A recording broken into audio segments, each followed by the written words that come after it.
Saudara, penangkapan pemain judol yang raih untung dengan mengakali kelemahan sistem situs judi online atau dengan kata lain merugikan bandar ini ramai di media sosial.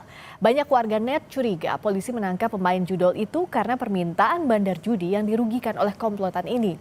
Bagaimana menjelaskan kasus ini meski Polri sudah mencanangkan perang terhadap judol, masih banyak situs judi online yang terus bermunculan dan meresahkan masyarakat.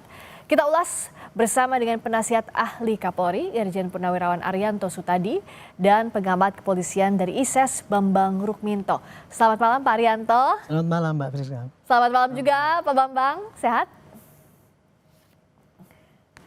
Mohon di-unmute dulu Pak Bambang. Tampaknya belum keluar. Sudah terdengar. Sudah.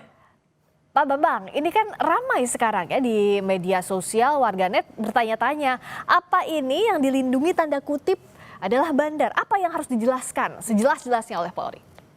Ya, apa yang tadi disampaikan oleh Dir Cyber terkait penangkapan 5 pemain ini di persepsi masyarakat ini mengkonfirmasi asumsi-asumsi selama ini bahwa kepolisian terlibat dalam membackingi bandar judi online. Karena yang selama ini ditangkap itu rata-rata adalah pemain di kelas bawah, operator di kelas bawah. Dan kemudian ketika kasus di Jogja ini menyangkut mereka yang meretas situs judi online, tentu ini akan menjadi pertanyaan siapa yang melaporkan mereka.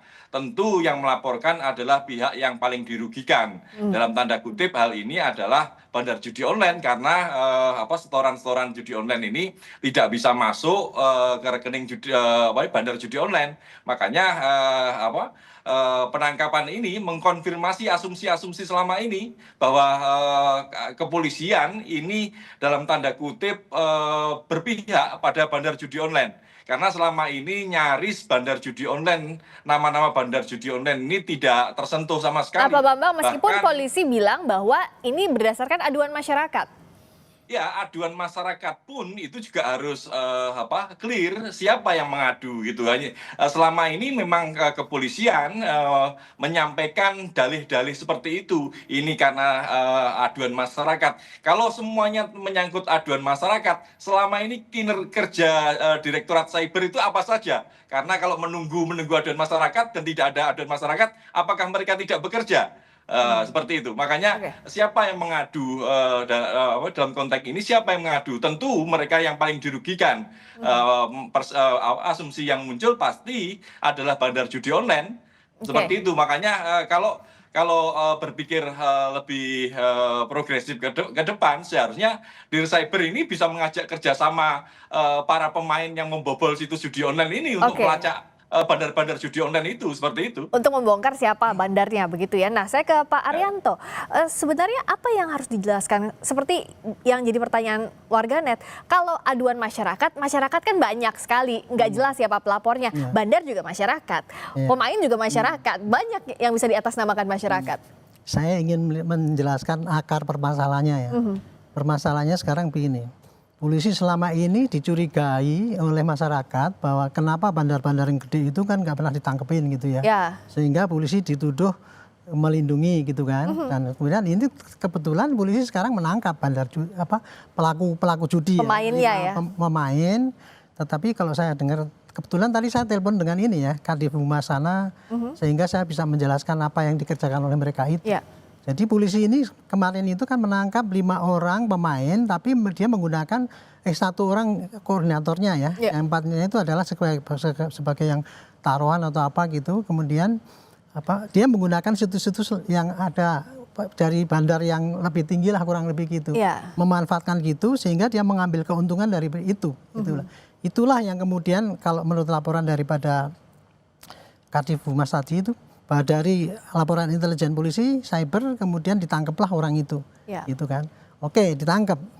Nah, setelah ditangkap, kan yang ditangkap itu hanya yang permainan kecil ini. Polisi belum mampu menangkap yang bandar yang gede itu tadi, yang menyediakan situs itu tadi. Inilah duduk permasalahannya. Masalahnya sekarang polisi tidak pandai menjelaskan pada masyarakat, malah inilah yang saya tangkap, gitu ya. bahwa kami bukannya menangkap yang kecil-kecil saja, tapi kalau bisa yang gede gitu kan. Tapi yang gede kan belum bisa terdeteksi ini gitu ya. Sehingga rakyat menuduh bahwa ini orang membantu membongkar itu. Makanya ada dugaan backing itu. Backingan gitu tadi. Terus stigma bahwa polisi itu membackingi judi itu memang sudah melekat pada polisi kan. Nah ini suatu tantangan bagi polisi untuk membuktikan ini. Tetapi saya ingin menjelaskan di sini ya, apa yang dikerjakan oleh polisi Jogja itu, dia kan tidak pandang bulu lah. Pokoknya yang berbau judi itu dia tangkap. Ya. Nah sekarang kebetulan yang ditangkap ya memang kelas-kelas masih kecil itu. Level pemain itu ya. Tapi dengan menangkap yang kecil ini maka kemudian akan bisa berefek kepada yang lebih besar, kurang lebih gitu. Ya. Nah dengan adanya kecurigaan ini menurut saya sudah tanya ke Barreskrim. Barreskrim sudah menurunkan cyber dari pusat sana untuk mendeteksi apakah ini ada main ini polisi yang sana tuh cuma nangkep ini untuk melindungi yang ini. Itu sudah di asistensi sekarang ini. Gitu. Jadi akan diusut juga soal itu ya? Iya, diperiksa apakah memang dia sudah maksimal itu melakukan tugas sesuai dengan SOP-nya atau ada yang dilindungi itu tadi. Itu Barreskrim sudah menurunkan situ. Tapi ini sekali lagi ya, ini problemnya adalah bagaimana kita menjelaskan kepada masyarakat. Dan kemudian framing daripada media itu sudah dibawa oleh asumsi-asumsi yang dulu itu ya. Jangankan di publik ya. Di kalangan kami sendiri, di lingkungan itu internal sendiri kan, ini gimana sih kalau gitu itu suruh jadi pelatih aja dong gitu. Iya. Itu kayak gitu. Jadi ini ada skeptisme juga ya. Tantangan bagi polisi ya untuk menjelaskan. Jangan sampai kita sudah kerja baik-baik tapi masih dicap jelek gitu. Jadi pesan saya ya dari dulu, saya sejak masih dinas dulu kepada Kapolri, waktu itu saya masih stafnya Pak Kapolri, saya mengatakan Pak, polisi itu tidak cukup hanya kerja keras bisa menindak kejahatan. Tapi dia harus pandai menjelaskan pada rakyat apa yang dikerjakan itu, apa masalahnya dan bagaimana kita menanggulanginya. Nah, itu yang harus dibangun. Harusnya dijelaskan itu. Nah, sekarang kalau Barreskrim turun tangan, Pak Bambang, itu langkah yang tepat atau tidak untuk menjawab kekhawatiran dan keresahan publik soal ini?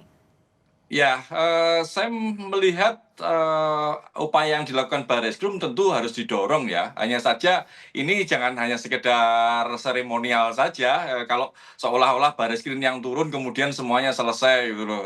Fakta-faktanya kan selama ini apa yang dilakukan Barreskrim juga tidak menyentuh bandar-bandar judi online yang besar gitu.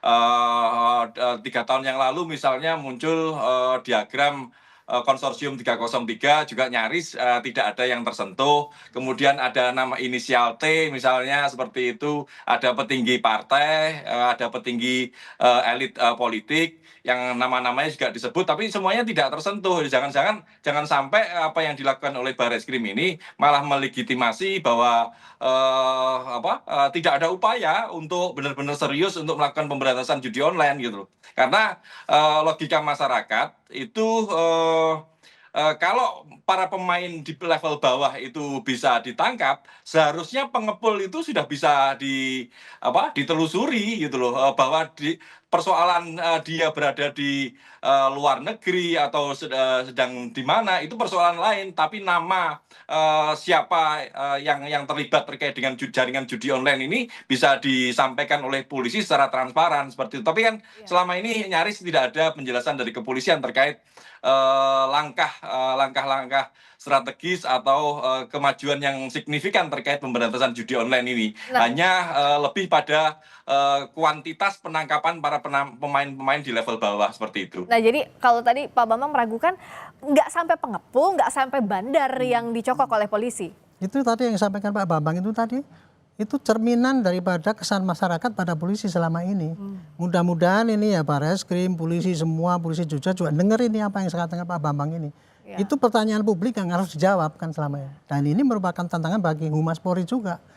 Jelaskanlah pada mereka tadi yang ditanya oleh Pak Bambang itu kan mewakili rakyat. Bahkan Satgas Judol udah ada. Ya makanya itu. Jadi, tapi saya di sini ingin mengatakan ya, saya kalau polisi jelek, saya bilang jelek.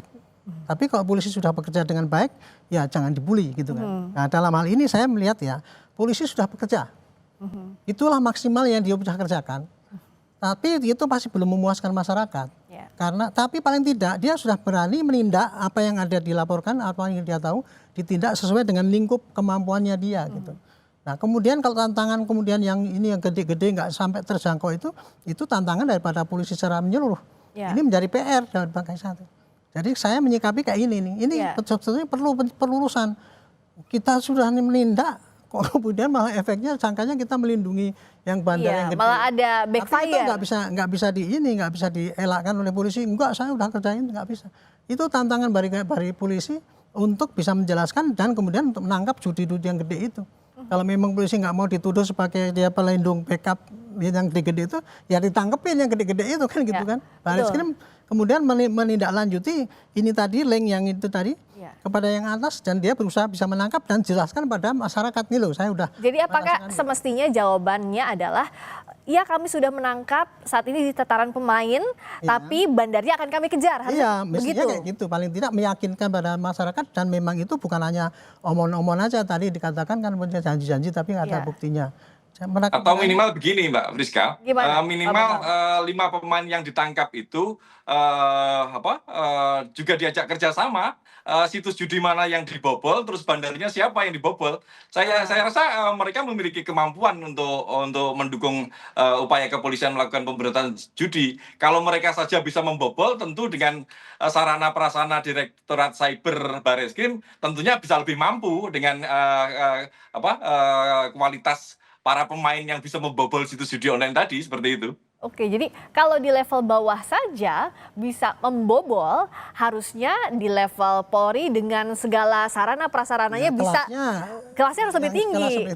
Harus tahu siapa misalnya ke situs mana dan siapa yang terlibat. Tapi kita akan bahas usai jeda apa saja yang harus dilakukan secara konkretnya oleh Polri soal ini.